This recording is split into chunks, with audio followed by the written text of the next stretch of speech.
Hello, ഇന്ന് നമ്മൾ try ചെയ്യുന്നത് സ്നിക്കേഴ്സിൻ്റെ ചോക്ലേറ്റ് ബാർസാണ്. അപ്പോൾ ഇതിൻ്റെ ഡിഫറൻസ് എന്താണെന്ന് വെച്ചാൽ ഇത് ബ്രസീലിൽ നിന്ന് ഇമ്പോർട്ട് ചെയ്തതാണ്. നമുക്ക് സംഭവം ഖത്തറിൽ നിന്ന് വന്നപ്പോൾ കിട്ടിയതാണ്. അപ്പോൾ ഈ ഒരു പാക്കിൽ 5 എണ്ണം വരുന്നുണ്ട്, 45 ഗ്രാമിൻ്റെ, മൊത്തം 225 ഗ്രാം. കോസ്റ്റ് നമുക്ക് അറിയില്ല. അപ്പോൾ നമുക്ക് സംഭവം ഒന്ന് ട്രൈ ചെയ്യാം.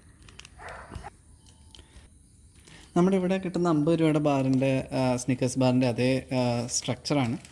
അപ്പോൾ ലുക്ക് വൈസ് വേറെ വ്യത്യാസമൊന്നുമില്ല. ടേസ്റ്റ് വൈസ് എന്താണ് ഡിഫറൻസ് നമുക്കൊന്ന് നോക്കാം. അപ്പോൾ നമുക്കിത് സെയിം നമ്മളിവിടെ കിട്ടുന്ന സ്നിക്കേഴ്സുമായിട്ട് തന്നെ 3 ലെയേഴ്സാണ്. ഒരു ചെറിയ ലെവൽ ചോക്ലേറ്റ്, പിന്നെ കാരമൽ, പിന്നെ നൗക്കിട്ട്. കാരമലിൻ്റെ ഉള്ളിൽ റോസ്റ്റഡ് പീനട്ട് ഉണ്ട്. അതിൽ ടേസ്റ്റ് വൈസ് ഡിഫറൻസ് എന്താണെന്ന് വെച്ചാൽ റോസ്റ്റഡ് പീനട്ട് നല്ല അടിപൊളി ക്വാളിറ്റിയാണ്. അതുമാതിരി തന്നെ കുറച്ചും കൂടെ മിൽക്കിയാണ് സംഭവം. ഇവിടെ കിട്ടുന്ന നോർമൽ സ്നിക്കേഴ്സിനൊക്കെ അടിപൊളിയാണ്. എല്ലാവരും ഒന്നും കിട്ടുവാണെങ്കിൽ ട്രൈ ചെയ്യുക. ചാനൽ ഇഷ്ടപ്പെട്ടെങ്കിൽ സബ്സ്ക്രൈബ് ചെയ്യുക.